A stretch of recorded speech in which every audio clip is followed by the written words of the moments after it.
ठीक है सर, बाराबंकी पहुंचे हैं। हाँ, क्या उद्देश्य है बाराबंकी आप आए? हमारे राष्ट्रीय परिवर्तन मोर्चा के द्वारा जो गठबंधन बनाया गया उसमें दिनेश चंद्र सैनी जी और श्याम जी, ये दो कैंडिडेट चुनाव लड़ रहे हैं। इनके प्रचार के लिए हमारा प्राइमरी उद्देश्य है ताकि लोगों को इस काम के लिए जगाया जाए। हमारे आने के पहले इन्होंने काफ़ी लंबी रोड शो किया है, तो ऐसा लगता है कि इन्होंने काफ़ी बूथ लेवल पर काम किया है और ये उम्मीद करते हैं कि ये चुनाव जीतेंगे। तो किसको मुख्य प्रतिद्वंदी मानते हैं आप, क्योंकि तमाम राष्ट्रीय पार्टी मैदान में है? मुख्य प्रतिद्वंदी तो बीजेपी ही है जी। मुख्य प्रतिद्वंदी तो बीजेपी, मतलब बीजेपी को हराएंगे इस बार? बीजेपी को हराने के लिए ही हम लड़ रहे हैं और कहीं कहीं समाजवादी के साथ में लग रहा। तो क्या मैनिफेस्टो आप लेकर आए? आपने अभी मंच के माध्यम से बताया कि 100 रुपए के स्टाम्प पेपर पर आप मैनिफेस्टो में लाए हैं। क्या मैनिफेस्टो है जिसको जनता स्वीकार करे और आपको वोट दे? मैनिफेस्टो में बहुत सारी बातें हैं, मुख्य कुछ पॉइंट, और ऐसे 50 मुद्दे हमने लिखे जी। तो 50 मुद्दों में आपको मेन मुद्दा आपको बताता हूँ जी कि शिक्षा की नीति क्या हो, इसके बारे में हमारे 8 मुद्दे हैं। उसके सबसे बड़ा मुद्दा ये है कि 2.5% से लेकर 3% के अंदर ही बजट में एजुकेशन के लिए दिया जाता है। हम 10% जीडीपी का 10% बजट जो है वो एजुकेशन के लिए दिया जाए। शिक्षा के राष्ट्रीयकरण के ऊपर आपने पहले भी आंदोलन किए हैं, लेकिन कहीं ना कहीं सरकारों की मंशा नहीं है, आपको ऐसा लगता है? नहीं है, क्योंकि जिन लोगों का कब्जा है वो लोग गरीब गुरबे लोगों को शिक्षित नहीं करना चाहते हैं, क्योंकि शिक्षित होने से लोग समझदार हो जाएंगे। जी। मीडिया नहीं है, इलेक्ट्रॉनिक मीडिया नहीं है, प्रिंट मीडिया नहीं है, आपके प्रत्याशियों की आवाज जन जन तक कैसे पहुंचेगी?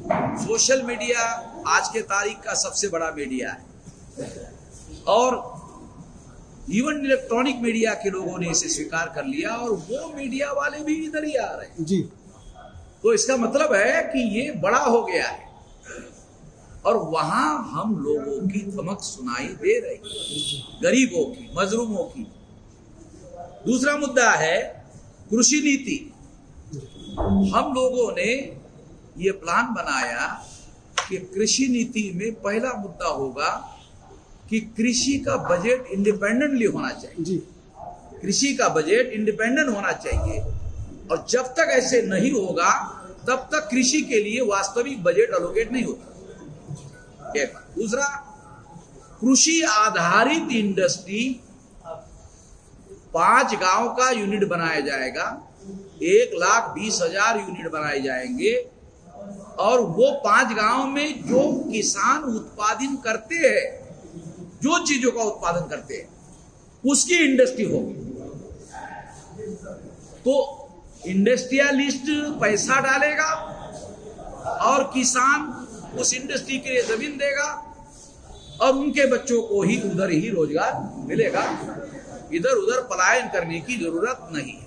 आपने अभी अपने वक्तव्य में उद्योगपतियों के ऊपर भी धावा बोला है, तो क्या लगता है कि उद्योगपति ईमानदारी से काम नहीं कर रहे हैं या कहीं ना कहीं गरीबों के, शोषितों के, पिछलों का हक का हनन कर रहे हैं? सरकार की पॉलिसी गलत है। अमेरिका में उद्योगपति नहीं है क्या? है, मगर वहां उद्योगपतियों को भी अगर वो गलत करते पकड़ लेते। ट्रम्प को अभी पकड़ा, अभी कोर्ट में पकड़ा भी। वो अमेरिका का पहले नंबर का रियल एस्टेट मास्टर है, पकड़ा उसको। क्या लगता है प्रत्याशी के लिए, क्या आप अभी करना चाह रहे हैं क्षेत्रवासियों से? आरक्षण की नीति भी हमने एक अलग बनाई जी। स्वास्थ्य नीति एक अलग बनाई है। अत्याचार निवारण नीति में SC ST के अलावा जाति आधारित जो अत्याचार होता है ओबीसी पर, उसके लिए अलग कानून बनाने की बात उठाई गई है। महिला सशक्तिकरण में 33% महिलाओं को सेपरेट इलेक्टेड दिया जाएगा। मीन्स महिलाएं ही महिला को चुनेगी, पुरुष महिला को नहीं चुनेगी। ये नया कॉन्सेप्ट है। हाँ, नया है इसीलिए तो डाला। दूसरे लोग डालेंगे वही हम डाले तो कोई मतलब तो है नहीं। जी तीसरा है समग्र अल्पसंख्यक लोगों के मुद्दे, जैसे फॉर एग्जांपल अभी माइनॉरिटी के लोगों पर मॉब लिंचिंग हो रहा है, जी तो मॉब लिंचिंग के विरोध में कोई कानून नहीं है। कर कौन रहा है? और मॉब लिंचिंग जो है बजरंग दल कर रहा है। बजरंग दल का दिमाग कौन करता है? आरएसएस करता है। तो बजरंग दल के बजाय आरएसएस को पकड़ना। जी ये आखिरी मुद्दा है प्रदेश के और अन्य स्तरीय महत्वपूर्ण मुद्दे। तमाम प्रकार के जो मुद्दे रह गए हैं, ओबीसी के जाति आधारित गिनती का मुद्दा रह गया है, वो सारे ऐसे मुद्दे हम लोगों ने इसमें डाले। तो पूरी 403 विधानसभा पर आप चुनाव लड़ रहे हैं? नहीं, मोर्चा जो आपका संयुक्त मोर्चा है, इसलिए नहीं लड़ पा रहे कि बीच में हमारा भागीदारी मोर्चा जो बना था उसकी वजह से सीटों का आवंटन इधर उधर होने की वजह से वो पूरा नहीं हो पाया। नहीं तो 403 विधानसभा में हमारी परिवर्तन यात्रा चल चुकी है। जी हमारे पास कैंडिडेट थे। तो अब भविष्य में हम लोग इस बात को ध्यान में रखते हुए 403 की भविष्य के लिए रणनीति बनाएंगे। तो क्या अपील आप करना चाह रहे हैं उत्तर प्रदेश अब वासियों तो से? हमारे दो साथी है, जी गठबंधन के साथी है, श्याम जी है और दूसरे है दिनेश चंद्र सैनी जी है। इनको वोट दिया जाए, इलाके का ये लोग कल्याण करने में सक्षम है, भला करने में सक्षम है। नहीं तो ये आपको मुकदमा करने की इजाजत दे रहे हैं। ऐसा तो कोई पार्टी दे ही नहीं रही है कि भाई जो वादा करेंगे वो पूरा नहीं करेंगे तो मुकदमा हमारे ऊपर करो। दूसरे वादा क्यों नहीं कर रहे? ऐसा दूसरों को मालूम है तो ये तो तोड़ने के लिए ही करना है। साला ऐसा अधिकार देंगे तो फिर तो बहुत सारे केसेस जाएंगे प्रदेश में, हाई कोर्ट में, सरकार चल नहीं पाएगी। आप मंचों से अक्सर ब्राह्मणवादी संस्कृति को उधेड़ते हैं, तो क्या लगता है कि चुनाव में उस वर्ग से भी वोट आपको मिलेगा?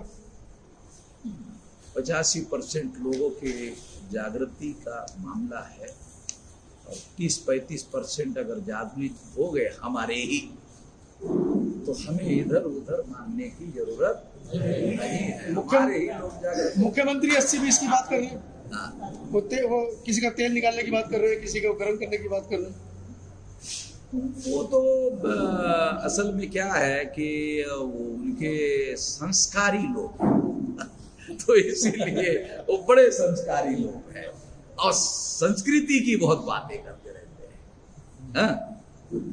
धन्यवाद। तो इसीलिए वो ऐसी बात कर सकते हैं। धन्यवाद सर।